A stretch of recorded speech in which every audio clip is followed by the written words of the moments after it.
the President of the Republic of Uzbekistan.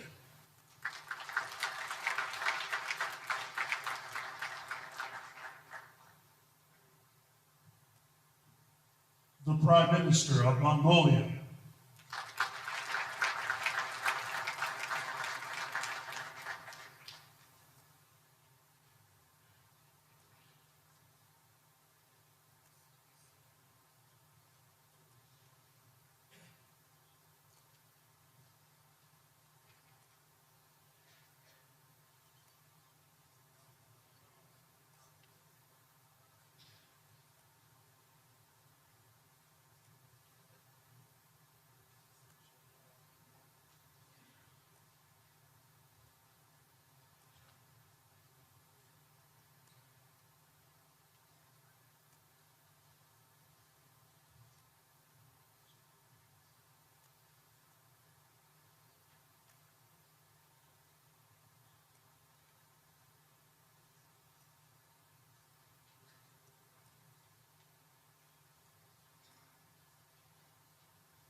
Please welcome the Chairman of the Board of Peace, the President of the United States of America, Donald J. Trump.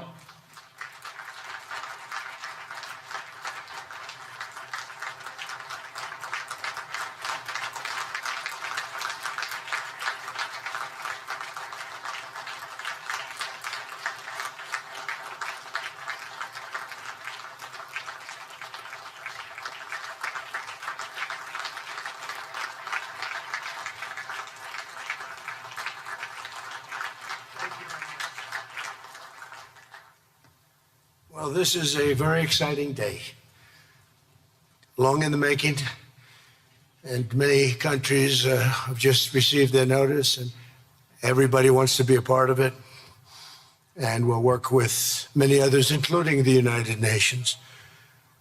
But I want to thank you all for being here. Yesterday, we had an incredibly successful visit with many of the world's top business leaders, the best, the biggest, most successful, and foreign heads of state. And now we have one of the most important meetings of all, the official formation of what is known as the Board of Peace. I want to thank the Secretary of State, Marco Rubio, Special Envoy Steve Witkoff, and Jared Kushner, and their extraordinary work. I mean, they've done an amazing job. We have peace in the Middle East. Nobody thought that was possible. We've settled 8 wars, and I believe another one's coming pretty soon. You know what that is? The one that I thought was going to be an easy one has turned out to be probably the most difficult. Last month, 29,000 people died, mostly soldiers, in Ukraine, Russia. Think of that, 29,000, 27,000 in the month before, 26,000 in the month before that. It's terrible. But we have meetings and we think we're making a lot of progress. Thanks as well to Secretaries Scott Bessent, Howard Lutnick, and Chris Wright, U.S. Trade Representative, Jamieson Greer. They're all doing such an incredible job. Ambassador Callista Gingrich, who is here, doing a fantastic, really fantastic work. Thank you, Callista. And many other members of my administration who are so committed to peace, and they're also committed to great success. Very importantly, let me recognize the very first group of distinguished members of the Board of Peace. They will be introduced by name in just a moment. Caroline will be doing that introduction. And to each and every one of you, we are truly honored by your presence today. Leaders of countries, in most cases, very popular leaders. In some cases, not so popular, but that's the way it goes in life. Thanks as well to President Karol Nawrocki of Poland, who's a fantastic man. He just won a very big election. I'm very proud of him.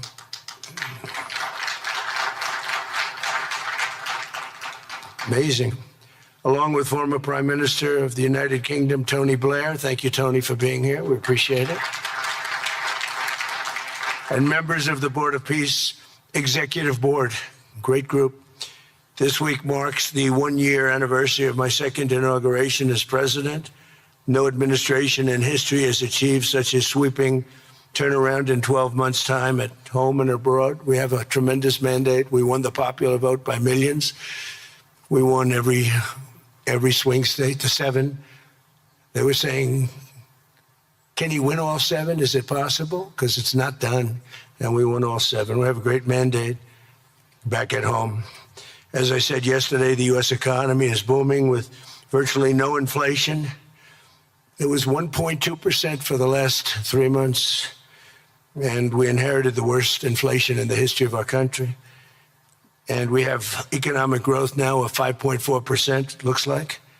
And I think that number can double and triple if we do the right things. And if we change thinking so that if you announce good numbers, the markets go up, instead of if you announce good numbers, the market goes down because everybody tries to kill it by lowering or raising interest rates depending on the situation. When America booms, the entire world booms. And we have secured commitments for over $18 trillion in new investment coming into our country, which is a record by many times over, not just by a little bit, by many times. There's no country ever in history that's gotten anywhere near that number. Slashed our trade deficit by 77%. This is in 1 year. Yesterday was 1 year. And signed historic trade deals with nations from all over the globe. Today, the world is richer, safer, and much more peaceful than it was just 1 year ago. We put out all those fires. A lot of people didn't know, including me, that some of those wars were going on. And some of them were going on for, in one case, 32 years, in another case, 35 years, and another one, 37 years. We were very happy to stop the war that had started with India and Pakistan, 2 nuclear nations. And I was very honored when the Prime Minister of Pakistan said President Trump saved 10 and maybe 20 million lives by getting that stopped just before bad things were going to happen. As president, I ended those 8 wars in 9 months, including Cambodia and Thailand. And by the way, many of the leaders are here. Kosovo and Serbia, the Democratic Republic of the Congo and Rwanda, Pakistan and India, Israel and Iran, Egypt and Ethiopia. We're working on that right now. I met yesterday with a very good general and a very good leader of Egypt. We're working on a dam that was built which precludes the Nile River from getting water. It's a little tough situation, but we'll get that settled. I really had it just about settled in my first term, and then we had a rigged election. Took me out of commission for a little while, but here I am back. We'll get it settled. But it's a pretty tough situation. A dam was built and the water doesn't come down to the Nile. When I think of Egypt, I think of the Nile, but I think of the Nile with water in it. Armenia and Azerbaijan, a lot of these leaders have become my friends. They become my friends. They're here. And of course, the war in Gaza, which is really coming to an end. We have little fires that we'll put out, but they're little. They were giant, massive fires, and now they're down to little fires, so we can put them out very easily. We have 59 countries that are involved in peace in the Middle East. Many of them not in the Middle East. They're near the Middle East, but they're not in the Middle East. And many have said that if Hamas doesn't do what they promised they would do, and I think they probably will, but they were born with rifles in their hands. They were literally born. The first day they had a rifle put into their hands, but they have to give up their weapons. And if they don't do that, it's going to be the end of them. But many countries have told me we want to go in and do it. And they really aren't countries that you traditionally think of as being involved in that. But that's the fire. Hezbollah in Lebanon, we have to do something about that. But these are, I call them remnants. They're small remnants compared to what it was before. It was massive, large, powerful countries fighting each other. In another great victory for the ultimate goal of peace. In June, we obliterated Iran's nuclear enrichment capacity with Operation, we call it Operation Midnight Hammer. And it was midnight, it was dark, no moon, and every single one of those bombs from the B-2 bombers hit the air shafts and went deep into the earth and totally obliterated everything that they were doing. They were 2 months away from having a nuclear weapon. Can't let that happen. And Iran does want to talk, and we'll talk. We've also hit ISIS in Syria, and very strongly, as you know. In my first administration, I took out al-Baghdadi, the founder of ISIS, and he was trying to start it up again because due to the tremendous talent of General Raisin Kane, as I call him, he wiped out ISIS in a period of 3 weeks in my first term. You know, we had a great first term, but the second term is, I think, blowing it away, actually.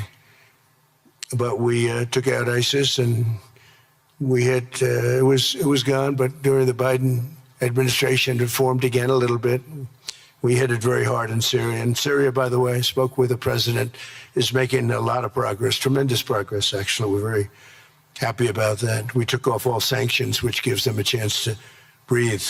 And he is working very, very hard, and I think he's going to put it all together. So many things are happening, many good things.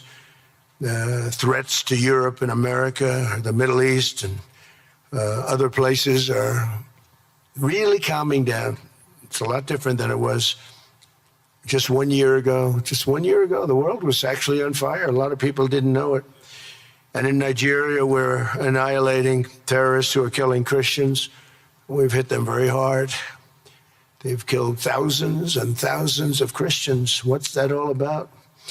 Much of this unprecedented success is possible because I rebuilt our military in my first term, and now we're making it even stronger. We have a budget of over $1 trillion this year, and next year we're going to $1.5 trillion.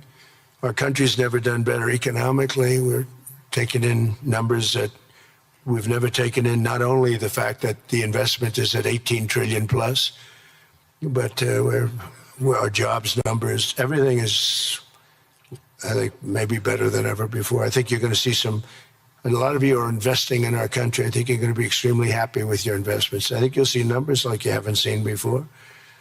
I also secured commitments from virtually all NATO allies to increase their defense spending to 5% of GDP. Everybody but Spain. I don't know what's happening with Spain. Why would they not do that? They want a free ride, I guess, huh? Every country but Spain increased to 5%. I don't know why. We're going to have to talk to Spain. With America's renewed attention to security of the Western Hemisphere, I've stopped the invasion on our southern border and designated the drug cartels as foreign terrorist organizations. And you probably saw that we've virtually stopped almost 100% all drugs coming in by water. And now we're going to stop them on land. The land is easy. The water is tough. But that's down now. I heard it just last night. It was 97. Now it's 98.1%. And we're trying to figure out who are the 2% that are willing to get onto those boats. I don't think they watch television or the news. But we've taken out almost 100% of all of the drugs coming into the United States by water. And now we'll, I think, very easily stop them on land. That's the easy part. We wanted to wait till the other was taken care of. And earlier this month, thanks to the unrivaled skill, power, and might of the U.S. military, we have the most powerful military in the world by far. We captured the outlaw dictator Nicolas Maduro, and the people of Venezuela are very happy about it.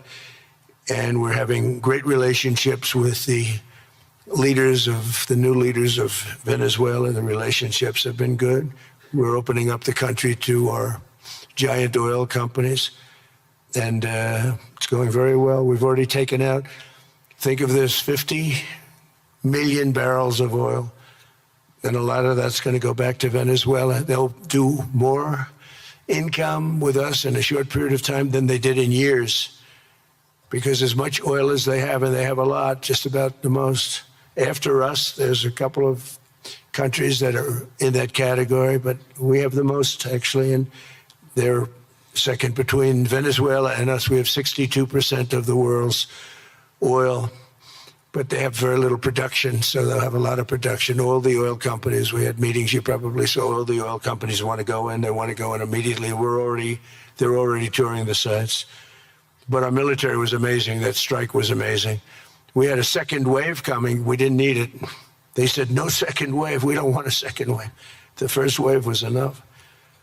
And of course, we're working to end the horrible killing in Ukraine, a war that should never have happened and would have never happened if I were president. That was not going to happen. I used to speak to Vladimir Putin about Ukraine, and it was the apple of his eye, but he would never have ever done it. Said, you can't do that, Vladimir. As part of this historic record of major peace initiatives, today we're announcing more details regarding the Board of Peace, so important.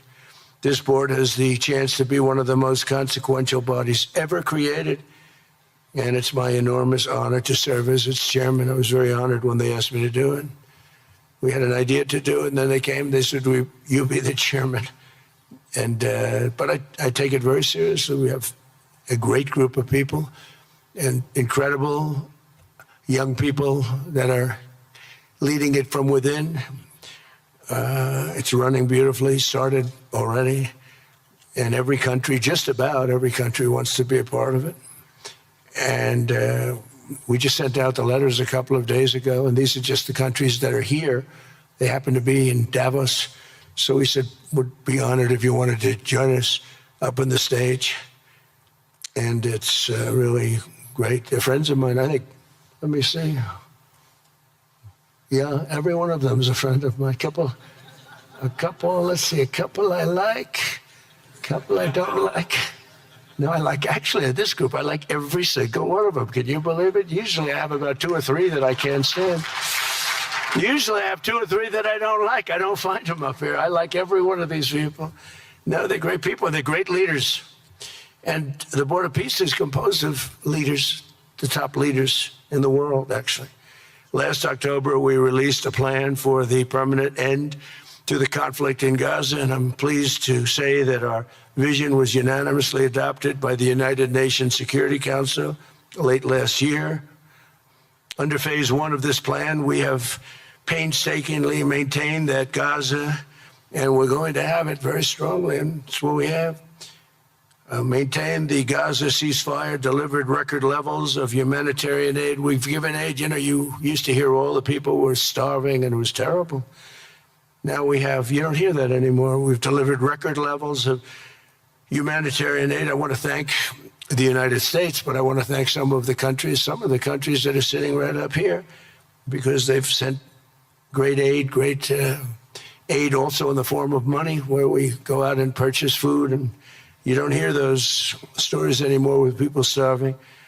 And secured the release of all 20, we secured the release of all 20 living hostages.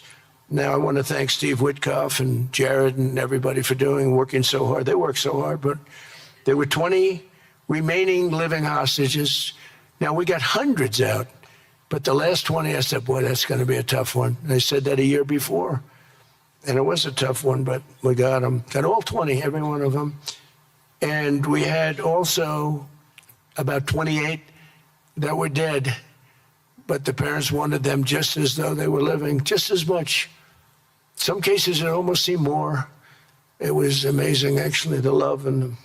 But their boy had been killed in just about all cases, young men. Their boy had been killed, and they wanted the body of their boy, and it looked like it couldn't be done. And with the exception of one, and we're close on the track of that, we've got them all, every single one of them, which is amazing. It's a rough job. That was a rough job. And I've been very clear that Hamas must return that last remaining deceased hostage as well, and that will be the full commitment. And then we get on to other things, and we're committed to ensuring Gaza is demilitarized, properly governed, and beautifully rebuilt.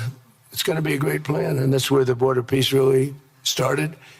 And I think we can spread out to other things as as we succeed with Gaza.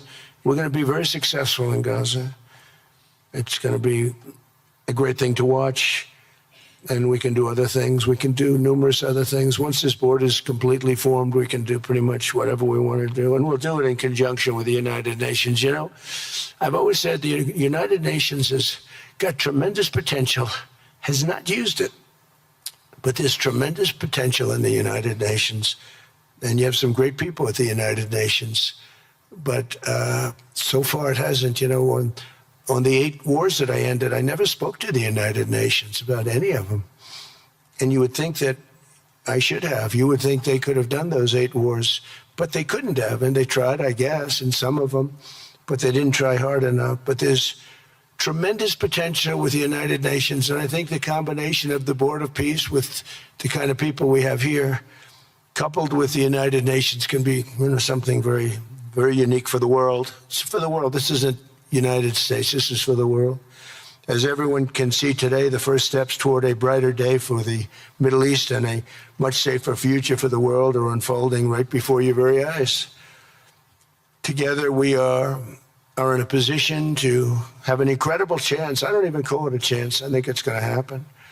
To end decades of suffering, stop generations of hatred and bloodshed, and forge a beautiful, everlasting, and glorious peace for that region and for the whole region of the world, because I'm calling the world a region. The world is a region. We're going to have peace in the world. And boy, would that be a great legacy for all of us. Everybody in this room is a star, or you wouldn't be here. There's a reason that you're here, and you're all stars. You're the biggest people, the most important people in the world, most powerful people in the world. And when you use that genius that you have, that very unusual, very inspired genius, when you use that for peace, the opposite of peace has no chance. So I just want to say it's tremendous to be with you, and I think this is something that we're doing that's very important. This is the most important. I was so looking forward to being here, and yesterday was a tremendous success. A lot of good things happened, but this was something that I really wanted to be here and do, and I could think of no better place because so many people were together. And now to bring the Board of Peace into full force, I ask Sheikh Isa of Bahrain and Foreign Minister Barita of Morocco to join me in signing and ratifying the Board of Peace Charter. Thank you very much, everybody. Appreciate it. Thank you. Thank you.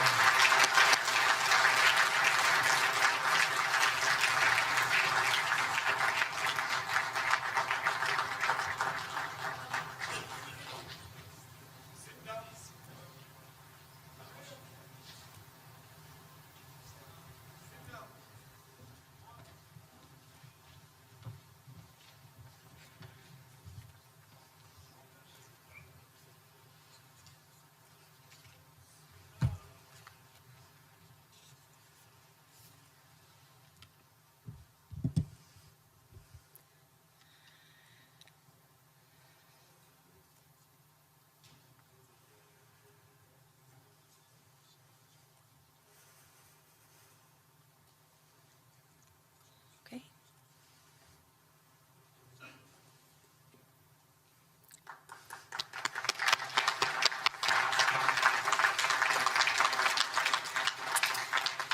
Congratulations, President Trump. The charter is now in full force, and the Board of Peace is now an official international organization.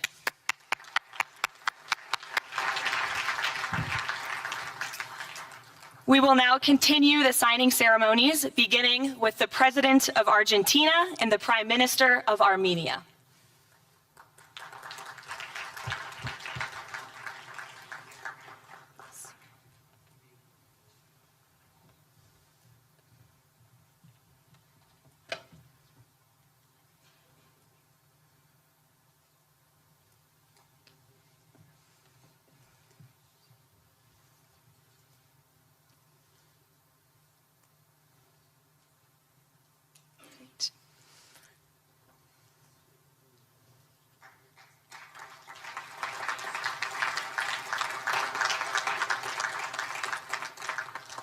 Next up, the President of the Republic of Azerbaijan, and the Prime Minister of the Republic of Bulgaria.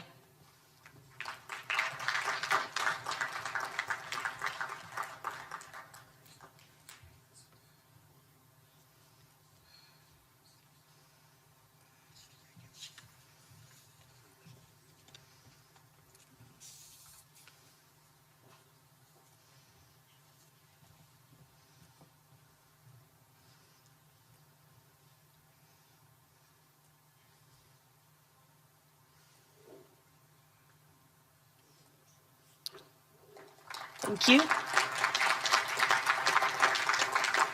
Next, the Prime Minister of Hungary and the President of the Republic of Indonesia.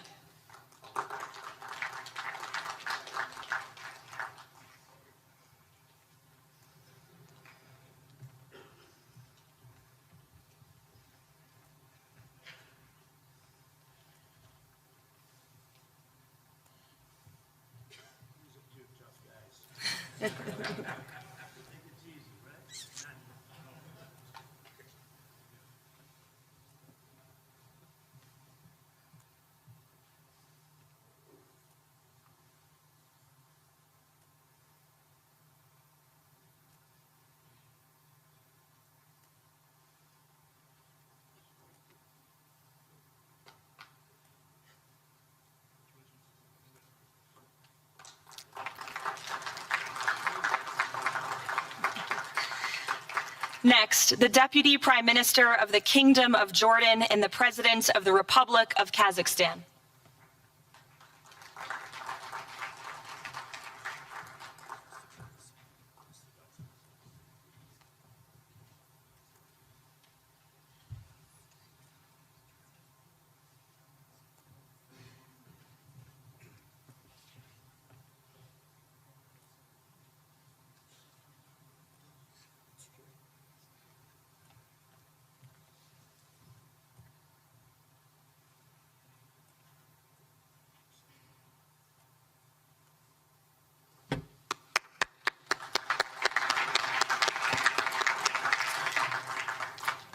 Next, the President of the Republic of Kosovo and the Prime Minister of the Islamic Republic of Pakistan.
That's it.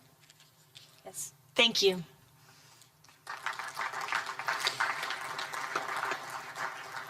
Next, the President of the Republic of Paraguay and the Prime Minister of the State of Qatar.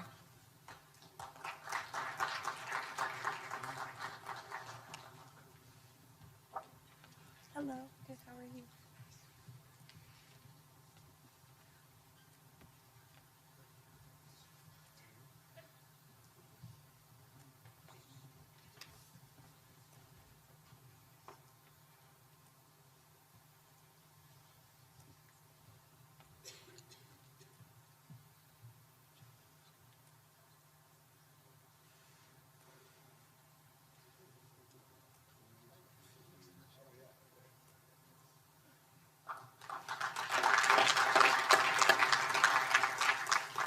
Next, the Minister of Foreign Affairs of the Kingdom of Saudi Arabia and the Minister of Foreign Affairs of the Republic of Turkey.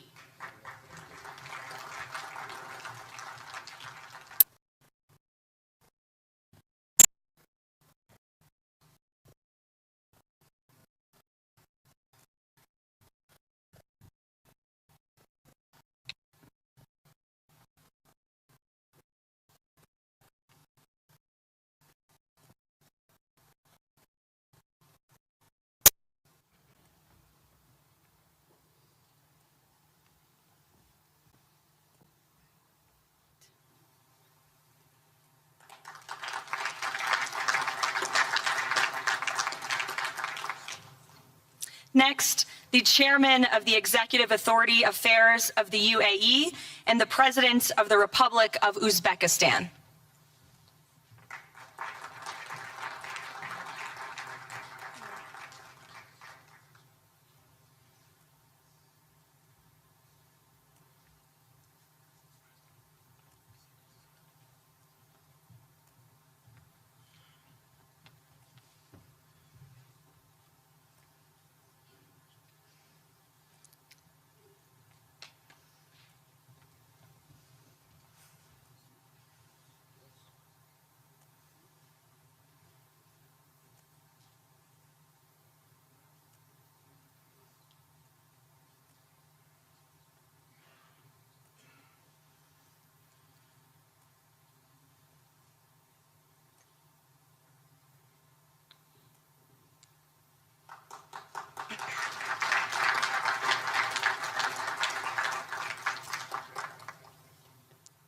And last but not least, the Prime Minister of Mongolia.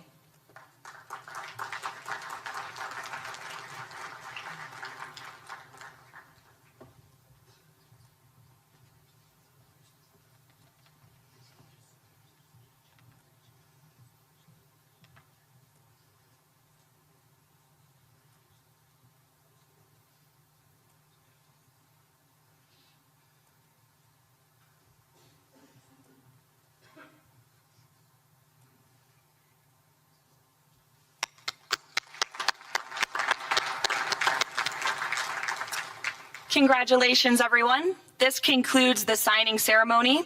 If President Trump and all of the Board of Peace members could please join the President around the table. The President is now going to sign the inaugural resolution that will resolve the Board of Peace's Gaza mandate per the United Nations Security Council Resolution 2803.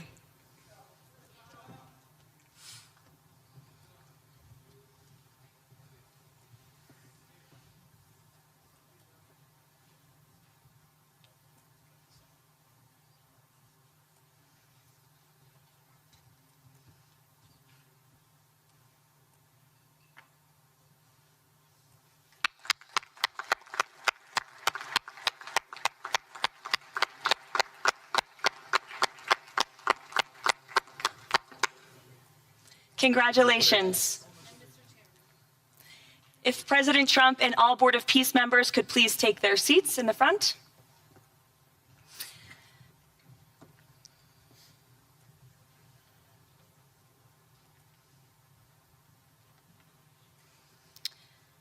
Now it is my honor to introduce the United States Secretary of State Marco Rubio, who will speak about President Trump and his accomplishments. Without further ado, Secretary Rubio.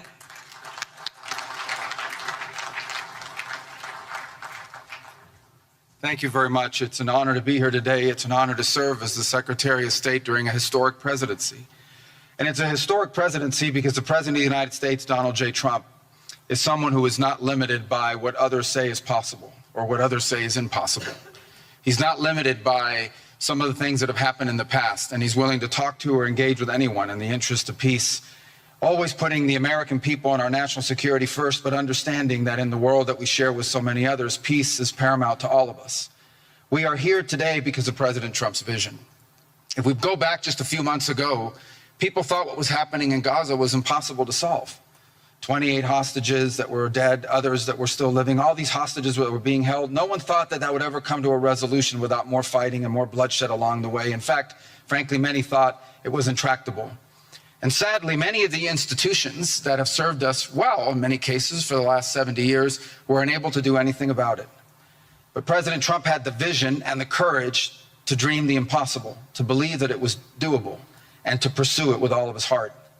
And he was in that capacity assisted by an extraordinary team, and I think both Jared and Steve deserve a tremendous amount of credit, Jared Kushner and Steve Woodcock, for all the work they put in. And all of our partners here today. And now we have this Board of Peace, who I believe's possibilities are endless. Obviously, with a focus first and foremost on making sure that this peace deal in Gaza becomes enduring. And I know this president has it as his highest priority and will give it everything he has to make sure that this is successful. I also want to acknowledge the extraordinary leaders that are here today. This is not just a board of peace, this is a board of action. Just like President Trump is a president of action. A lot of times people like to give speeches. I've been to many of these forums, and they're not useless, and they're not, they have utility in many cases. But oftentimes in international affairs, we often find ourselves at events where people are reading these scripted statements, these strongly worded letters that they put out, but no action, nothing happens. This is a group of leaders that are about action. And the President of the United States is a president of action, of getting things done. And today is the beginning of that, of a new era and a new stage that we think is so important as a model to the rest of the world of what is possible. And clearly the focus is right now on Gaza and making sure that the plan that's about to be presented to you here today, this vision for the future of Gaza, this vision for the future of the region, is not just possible and promising. It is our destiny if we put the time and the effort that it requires, as I know this board will do. But I also think it will serve as an example of what's possible in other parts of the world. Without losing focus on what's before us now, this is what's possible for other places and other conflicts that seem impossible to solve right now. So I want to, on behalf of the United States, on behalf of the team that worked so hard on this, thank every single one of the leaders that are here today and all the countries that have committed to joining, and many others who are going to join. Others either are not in town today or they have to go through some procedure internally in their own country because of constitutional limitations, but others will join. Many want to be a part of this effort because it is going to be a successful effort.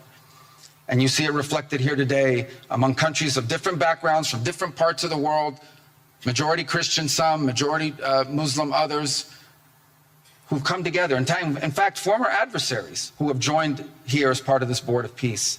And all was possible, and I want to acknowledge this again, because of the vision and the drive of the President of the United States. So thank you all for joining us here today. We appreciate it very much.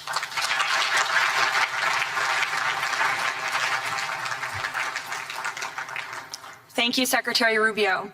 Please, if you could now turn your attention to the screens for a video message from the head of the National Committee for the Administration of Gaza, Dr. Ali Shaith. Distinguished leaders, colleagues, and friends, it is an honor to be here today. I want to start by thanking President Donald J. Trump and his administration for their intensive efforts to advance peace in the whole region.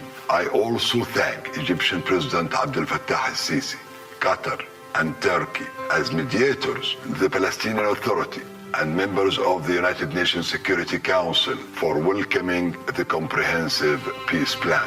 These efforts created the opportunity for a new future in Gaza Strip. But what will really matter is what comes next. This transition will succeed only if it delivers real, tangible improvements in daily life for Gazans. As Chief Commissioner of the National Committee for the Administration of Gaza, it's my responsibility to turn this moment into action, to restore order, to rebuild institutions, and to create a future for the people of Gaza defined by opportunity and dignity, under the principle of one authority, one law, and one weapon. As a first step, I am pleased to announce the Rafah crossing will open next week in both directions. For Palestinians in Gaza, Rafah is more than a gate. It is a lifeline and symbol of opportunity. Opening Rafah signals that Gaza is no longer closed to the future and to the war. I want to be clear, there is much more work ahead, and none of it is easy. The road forward will involve difficult decisions and setbacks, but this is a real step, and it marks a new direction. Now, I would like to address the people of Gaza. من أرض الكنانة أتوجه الآن بكلمتي إلى أبناء شعبنا الصامد الصابر في قطاع غزة. لقد صمدتم وحافظتم على أسركم وأرضكم خلال سنوات عصيبة هجاء صبرت أعماقكم وكل الحدود. إن صمودكم الأسطوري Your legendary steadfastness is the foundation upon which we will build our future together. This moment is not for looking back, but for moving forward toward a prosperous and bright future. A future where our children grow up without fear or anxiety, where work is rewarded, schools are opened, and daily life regains its stability and security. The coming stage requires the concerted efforts of everyone. But you will not face it alone.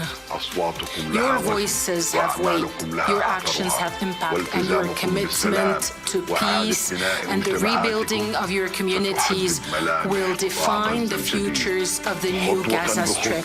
Step by step, with discipline and determination, we will build a capable Gaza, capable of self-reliance, and we will build it into a center for freedom, opportunity, and peace. اليوم أسأل الأسرة الدولية ليس فقط أن تدعم هذه أسأل by our actions, hold us to clear standards, and stand with the people of Gaza as we take this responsibility for our future. Thank you, ladies and gentlemen.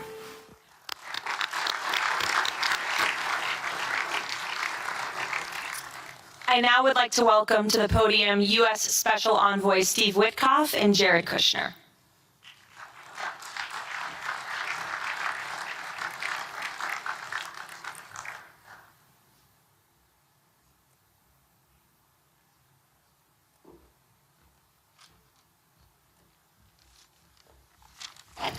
Thank you, everyone, and welcome here. This is really my honor to be up here speaking. I remember when the president asked Jared, I, and of course our great Secretary of State, to work on something that the world thought was impossible and unattainable. But the president, on this peace deal for Gaza, as on all other deals we work on his behalf, said we had to try. And of course we were inspired by that. We have achieved a peace deal in Gaza. We have brought the hostages home, all of the bodies except for one, and we will bring that body home too. And maybe most importantly, we have created a sense of hope for what the future can bring in Gaza and all other places where the Board of Peace will operate.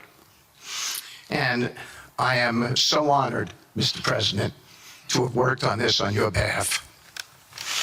I'd like to thank some people here who are here with us tonight who have done so much, done indispensable work to bring this deal together. Sheikh Mohammed, my good friend from Qatar, and Ali Al-Tawadi,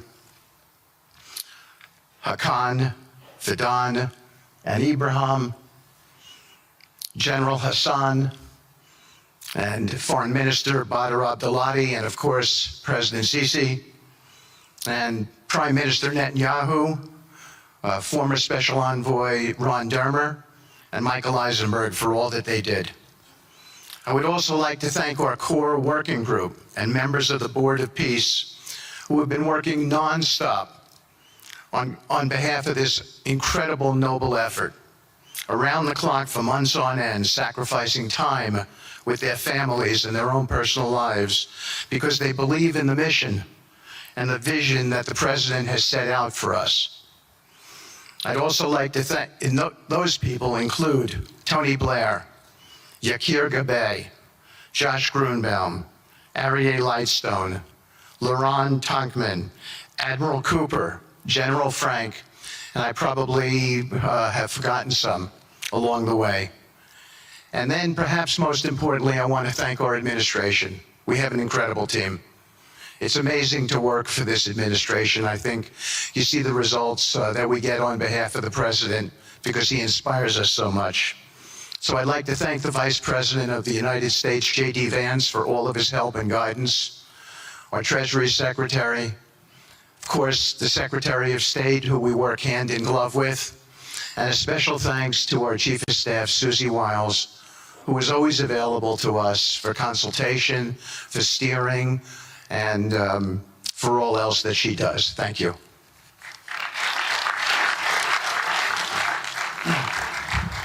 Thank you, Steve. And I have to say, one of the great honors for me of being able to work on this has been working with Steve, who really is as brilliant as he is. His heart is tremendous. It's a lot of fun to be with. And even in some of these, very difficult moments where we didn't think things were happen, working together really was an amazing treat.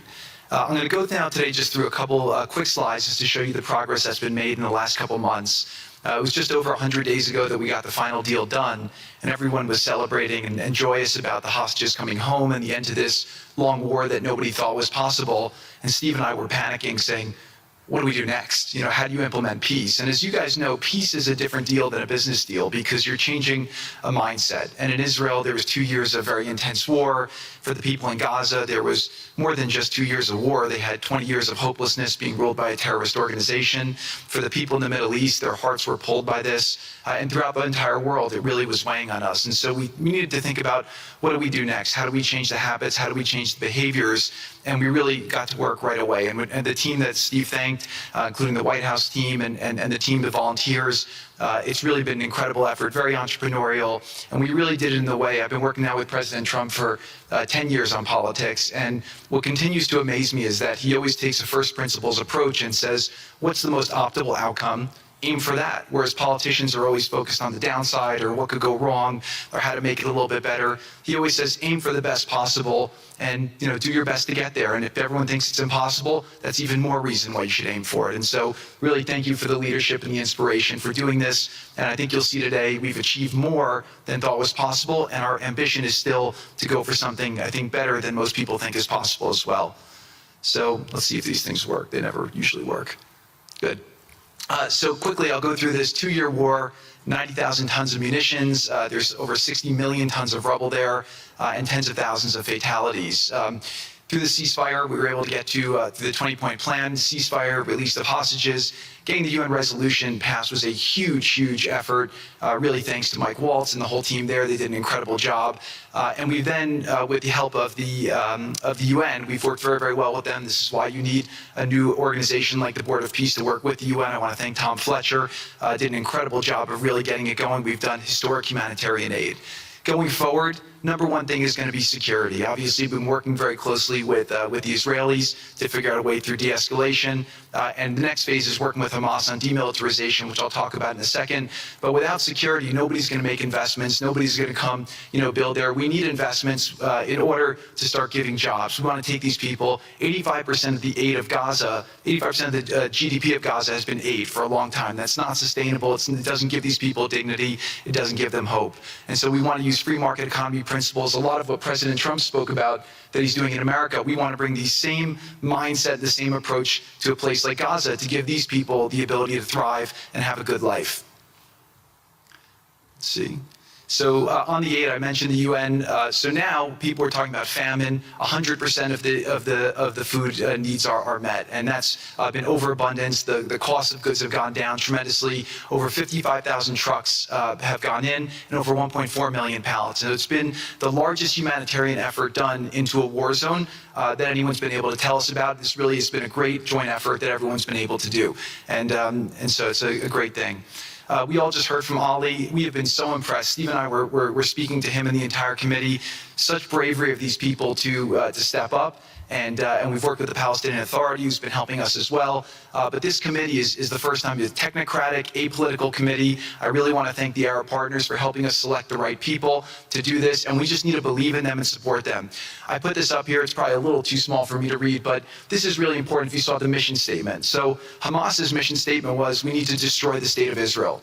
That has not worked well for the people, as we've seen. Their mission statement is, we are committed to establishing security, restoring the essential services that form the bedrock of human dignity, such electricity, water, healthcare, and education, as well as cultivating a society rooted in peace, democracy, and justice, operating with the highest standards of integrity, transparency.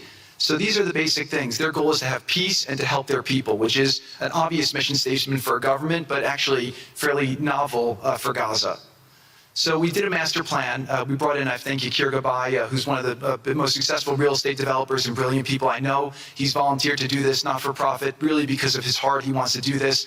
And we've developed ways to redevelop Gaza. Gaza, as President Trump's been saying, has amazing potential. And this is for the people of Gaza. We've developed it into zones.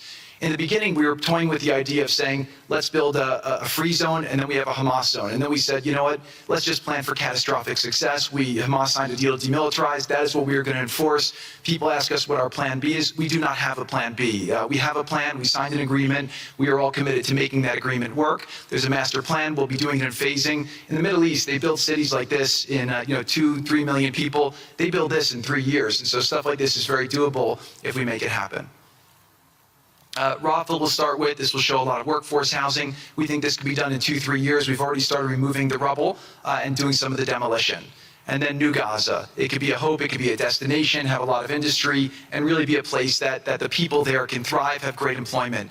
Once this starts going, we think there should be 100% full employment and opportunity for everybody there.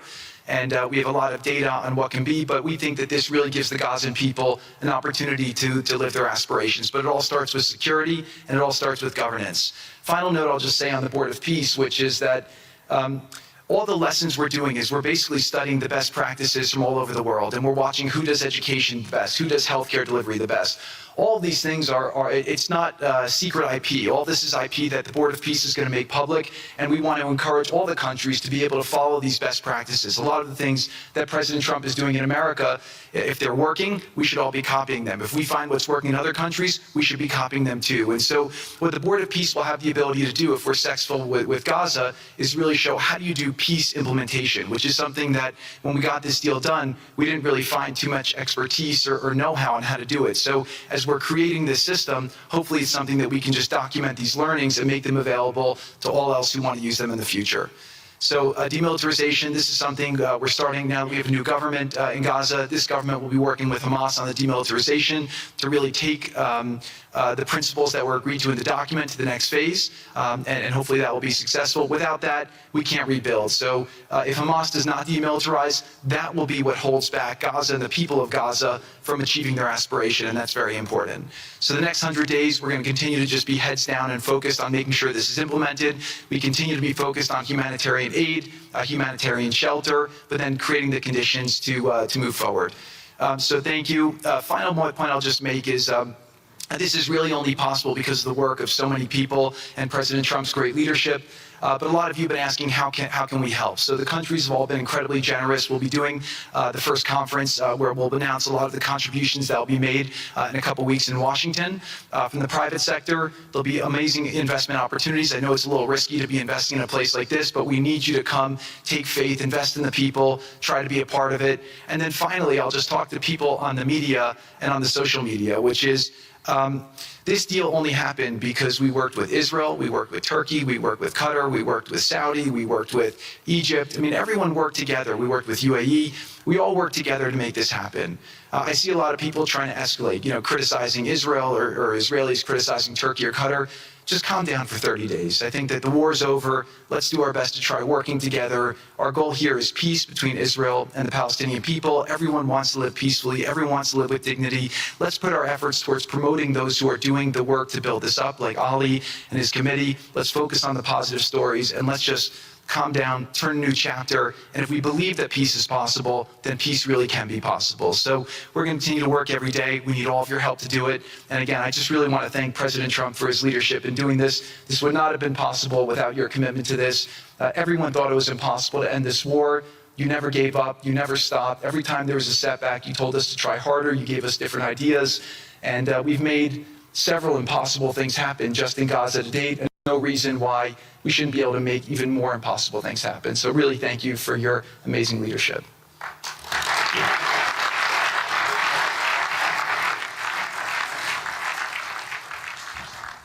Thank you, Jared and Steve. Now I would like to introduce and welcome to the podium the High Representative for Gaza, Nikolay Mladenov.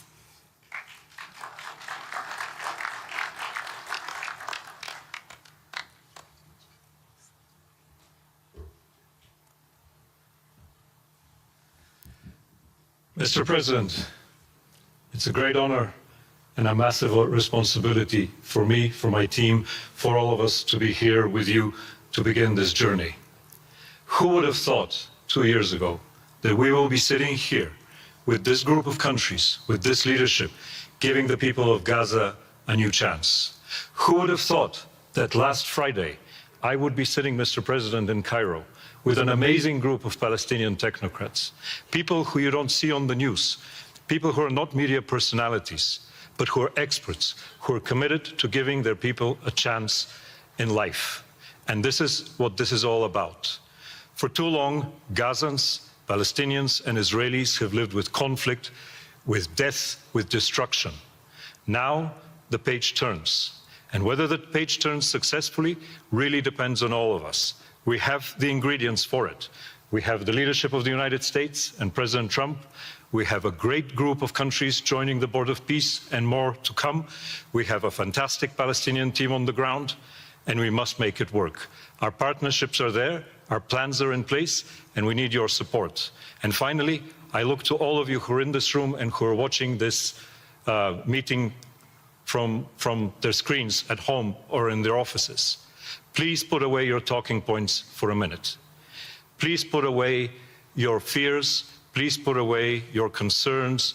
Please stop listening to the rumors and to the gossip. Focus on what we have to do today, because the future of 2 million Palestinians is at stake, and if we give them a chance, we will do more than that. We will create opportunities for 1 billion people who live in the Middle East and beyond, and who are responsible, also who want to see transformation and a chance in life for the future. So please join us on this journey, join the Board of Peace, and join us in supporting this excellent initiative. And thank you again, President Trump and the United States, for taking this decisive leadership forward.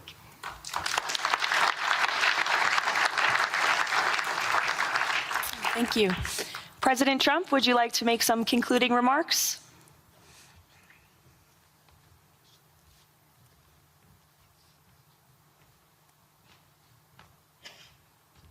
Great job.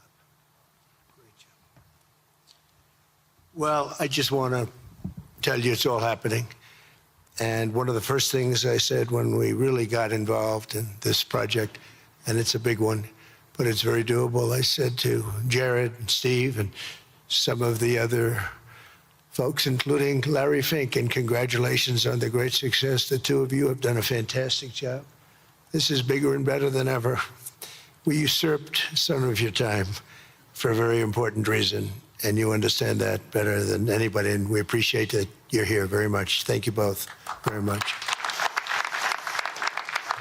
But I said that, you know, this is a great location.